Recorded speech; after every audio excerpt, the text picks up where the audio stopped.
I also partly disagree with what Tomáš said, but from another perspective, I would be rather hesitant about exaggerating or overestimating the contrast between, let's say, established Western democracies and Center-East political systems. In fact, I think what we experience are some universal trends or tendencies that moreover have been described by authors in the 90s or some of them even in the 70s.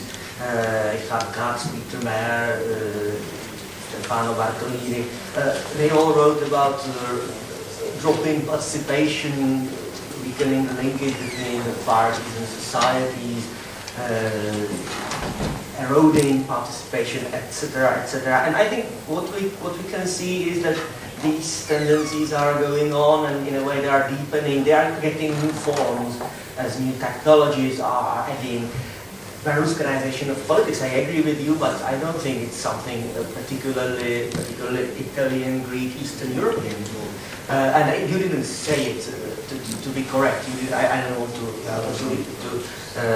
overstate your argument, but still, what we can see are there are some constraints, political, cultural, and political systemic constraints within which not only social democratic but all parties are moving or living, and these constraints or these challenges are problem at first place the problem of depoliticization of politics.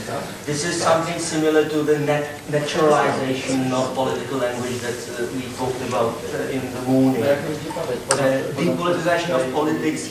I can give you a Czech example to add to Patrick's presentation. What's the ideal of politics, of political government in the Czech Republic? It's non-political, non-party government. It's no coincidence that the two most popular cabinets in our post-communist history have been two formerly non-party, non-political cabinets. In fact, they were hidden in the party coalition, but perceptually they were non-political, non-party cabinets. So the ideal of Czech politics, and not only Czechs, I'm sure it's in a way a global or an at least universal, Western universal tendency, is a technocratic governance.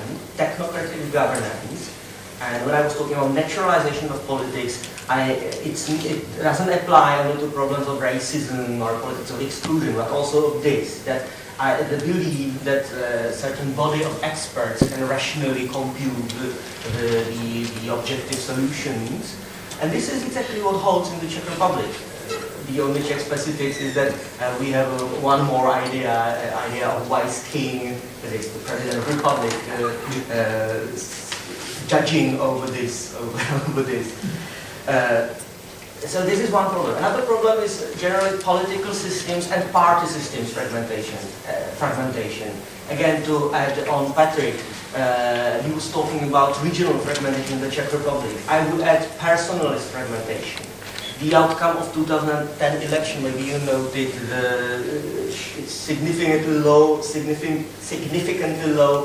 percentages for the established political parties. This is exactly because of the fragmentation of the Czech party system, which used to be described as one of the most stable, one of the most consolidated, not only within Central East Europe, but within Europe as such. And why is this happening? Exactly because of the rise of Berlusconi-like personalized and medialized politics, which is again something pretty much universal. I was in South America, so we all know that in Argentina, each politician, including the rank and file parliamentarians, has his or her own ismo, and some of them, like current president, has even 3 isms: Kristinismo, Kirchnerismo, and Nestorismo, and they can be applied. So we are moving in this direction, if I may provoke a little bit as well.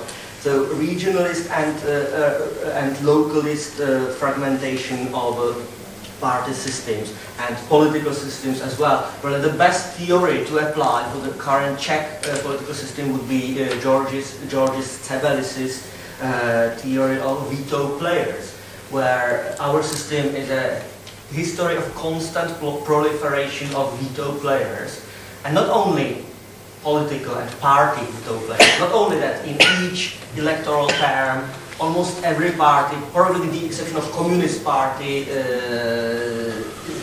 experiments significant cleavages and splinters, not only this.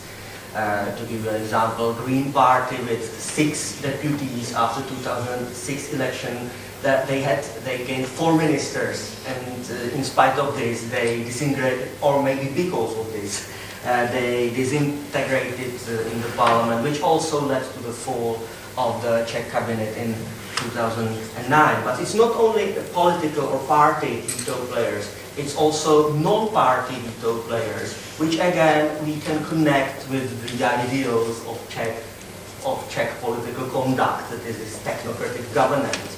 I'll give you another example, the public debate on the Lisbon Treaty, what was happening around the ratification of the Lisbon Treaty. So what was the Czech public debate like? Political parties retreated completely. So those for whom it was to be to the principal role retreated completely from the debate, or almost completely from the debate. And the main players in the debate were the Czech president, whose role, strictly speaking, should be a figurehead in a parliamentary regime. Then it was the Czech television, that is the public media. Then it was the Constitutional Court, as another non-party and, strictly speaking, non-democratic political actor, who is, by the way, more and more politicized. And again, this is not something specifically Czech. Let's look to other countries. And that time, non-party or technical cabinet. We have a word for this in Czech, which can be well comprehensible to our Polish colleagues. Caretaker cabinet in Czech is not caretaker in a sense like short term or